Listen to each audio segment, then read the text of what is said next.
It may seem like Apple is behind the competition a lot of the time. The company appeared to be slow to developments like widgets, bezel-less displays with camera notches and screens with high refresh rates. And with the iPhone 16 Pro, it appears to once again be late to the party, bringing generative AI features and a real button for the camera to its 2024 flagship. But if you will allow me to play therapist for a moment, I think it's not that Apple is slow, I think Apple is cautious, perhaps overly so. Caution on its own isn't a bad trait, in fact, it could be considered thoughtful rather than rushed to the cutting edge with its peers. Apple delivers, usually finding a slightly different approach that is often an improvement on what's out there. Just look at the Vision Pro headset or Apple Silicon, or even the iPod, the iPad, and the AirPods, which were far from the first of their kind when they launched. Even if you are not a glutton for buttons, there are still some camera updates that might intrigue you. This year's flagships sport what Apple calls a 48 megapixel fusion camera, which has a faster quad pixel sensor. This enables what the company describes as zero shutter lag, which is wording it has used repeatedly over the years.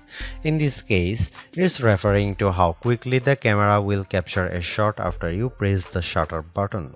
I will admit I was initially confused by this update, in part because it requires relearning some behaviors I had adopted to mitigate the shortfalls of older cameras. Basically, the iPhone 16 Pro's cameras are now so fast that when I asked someone to throw something so I could capture it in motion to see how still the images were, my shots ended up being of the person holding the object. Our video producer and I were very confused, and it wasn't until the zero shutter lag concept was explained clearer to me that I got it. I had become used to pressing the shutter early, since cameras, in my experience, would be fractions of a second slow. Apple has become so fast that it actually captured the literal moment I tapped the button instead of the split second after, when the object was in mid-air. Depending on your mood, the new photographic styles can be fun or serious. Apple's tweaked the built-in camera filters to not only offer more options but give you greater control. Due to how the company has refined its processing each year, there is also an improved depth map captured when it detects a face in the scene. This, combined with a greater focus on color science around skin tone, has led to what might be my favorite new iPhone 16 feature. Whether I shot them in portrait mode or not, photos of people what I took using the iPhone 16 Pro were a dream to edit. Simply switching between the standard, natural, luminous, quiet, or ethereal styles already resulted in improvements to be colors and shadows, but I could also tap on each thumbnail to access the new editing touchpad and drag a dot around. This let me more precisely tweak the hues and contrast levels, and an additional slider below let me adjust how warm the image was.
It's been about 2 months since the public beta for iOS 18 was released, and it was nice to get a taste of upcoming features like the new customizable home pages, expanded tap-back reactions, and the redesigned Photos app. With the iPhone 16 launch, iOS 18 is basically ready for prime time with some caveats. This year, more than ever, it's hard to figure out what's coming to your iPhone and what isn't. With the release of Apple Intelligence slated for October, features like writing tools, cleanup for photos, and the redesigned Siri won't be ready till next month, and even then, your non-Pro iPhone 15 won't be compatible. Plus, some features that were teased at WWDC like Genmoji still haven't been added to the iOS 18.1 developer beta, which is where most Apple Intelligence features have been arriving as a preview for app makers. Within the iPhone 16 lineup too, there are things coming only to the Pro models like multi-layer recording in voice memos. It's confusing and can make choosing your iPhone a trickier decision, but for this review at least, the iPhone 16 Pro and Pro Max are getting everything. I cannot wait to try out multi-track recording in voice memos, and I hope Apple sees this yearning as a sign that it should bring this to more devices. It was nice to get time with iOS 18 even in the absence of Apple Intelligence. Honestly, I'm not even sure I'd like those features that much. In a similar way, Gemini AI was nice on Pixel 9 Pro series but didn't feel like must-haves. Some of the new iOS 18 touches I noticed immediately are the refreshed control center, which took some getting used to as I had to relearn how to swipe back to the home page since there are more pages to scroll through now. I especially enjoyed seeing the new little chat bubble appears on my voice recordings, indicating that a transcript had been generated for them, and though I haven't exchanged messages with Android toting friends yet, I'm glad to see RCS support is finally live this week. Though I was excited for the new custom routes tool in Maps, I struggle to actually create them. You can set your start and end points and have the app close the loop for you, or just tap landmarks or points on the map to get the route to basically connect the dots. Unfortunately, no matter how many times I tried to get the route to cut through a building where I knew a pedestrian walkway existed, Maps reinstated me at every turn, forcing the route to go through more established paths instead. It's not unreasonable, but certainly not the open world route creation feature I was envisioning. The best thing about iOS 18 and also some new features in the iPhone 16 lineup is the customizability. I do appreciate that if you don't like something, you can usually turn it off. With the new ability to place apps outside of a rigid grid, you can now lay your home screen out just the way you like. The redesigned Photos app lets you create and pin collections so you can more easily find the pictures most important to you. And again, I'm glad Apple is giving people the option to turn off camera control altogether or adjust its sensitivity. The iPhone 16 Pro and Pro Max are powered by Apple's A18 Pro chip, which are built on second generation 3nm technology and a new architecture with smaller, faster transistors. All this is meant to deliver unprecedented efficiency according to Apple's press release. Some small software glitches aside, I have never run into slowdown on the iPhone 16 Pro, but I was certainly surprised by the smaller handset's battery life. In general, the iPhone 16 Pro would barely last a full day, which is reminiscent of the iPhone 15 Pro too. It's worth noting that before this review I was primarily using an iPhone 15 Pro Max as my daily driver, which usually gets through a day and a half with no problem, so the drop in endurance is even more pronounced for me. Most days, I'd pick up the iPhone 16 Pro at about 9 am and would get to about 9 pm before getting low battery alerts. If I started the day a bit later, closer to 11 am, for instance, I got to 1 am before the iPhone 16 Pro ran completely dry. On Sunday, I unplugged the iPhone at about 9:30 am and was shocked on the train home to get a warning that remaining power was at just 20%. It was only 6:50 pm. and the night had barely just started. You'll significantly better battery life on the iPhone 16 Pro Max, which delivers the same almost 2-day runtime as its predecessor. And sure, a phone with a smaller battery not lasting as long makes mathematical sense, but considering the Pixel 9 Pro is a comparably sized handset and manages to last about 2 days, there's no excuse for the iPhone 16 Pro to conk out before the night is up.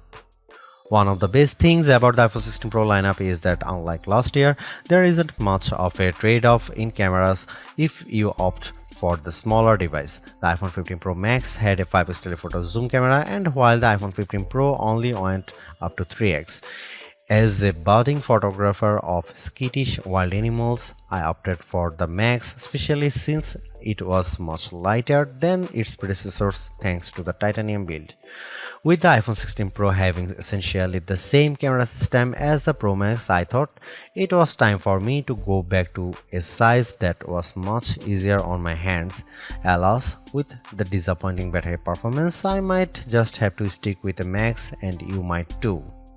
There is also the non-Pro iPhone 16 models to consider, and just as there are fewer differences than ever between the Pro and Pro Max, the trade-offs aren't as significant this year either. Apple brought the previously Pro exclusive action button on the iPhone 16 and 16 Plus, while also including the camera control on its less premium phones. The main things that set the two lines apart this year are processors, screen quality, camera sensors, and onboard mics. You will lose support for Pro RAW photos and multi-layer recording by opting for the cheaper devices too. Otherwise, you will still have all the iOS 18 and Apple Intelligence features coming to the Pros, as well as spatial audio recording, which enables the audio mix I described in the camera section earlier. Apple's caution is sometimes warranted, especially at a time when mistrust of AI-generated content runs rampant. The company taking its time to get Apple Intelligence right is understandable, but its deliberation doesn't always lead to winners. While I appreciate the attempt to differentiate camera control with the touch sensor for more versatility, I am not yet convinced on its usefulness. The good news is, and I cannot stress this enough, you have the option to tune it to your liking, and that's the theme I'm seeing in recent Apple features that hint at more thoughtfulness than usual. If you don't like something, or if something isn't right for your needs, you can adjust or disable it. In iOS 18, you have greater control over your home screen's app layout and can pin custom collections for easier reach. In the Photos app, the action button introduced last year could have been a spectacular fail had Apple not let you still keep it as a mute switch, but it managed to give people more functionality while maintaining the status quo for those who are just as resistant to change. Change is scary, change is hard, but without change there is no progress. Apple's cautious approach is a tricky balancing act that's evident on the iPhone 16 Pro. Some new features like audio mix and custom routes in Maps delivers mixed results, otherwise like photography styles are hits. Then there are the basic ingredients like good battery life and durable, attractive designs that Apple cannot neglect. The iPhone 16 Pro's subpar battery life holds it back from beating the competition, which is stiffer than ever this year, especially from Google. Luckily for Apple, most people who have iPhones are going to stick with iPhones. It's just easier. For those already sucked into the ecosystem, the iPhone 16 Pro are worth the upgrade from a model that's at least 2 years old. If you already have an iPhone 15 Pro, for the sake of our planet and your wallet, you might prefer to hold off on upgrading, especially since this year's devices aren't that much different.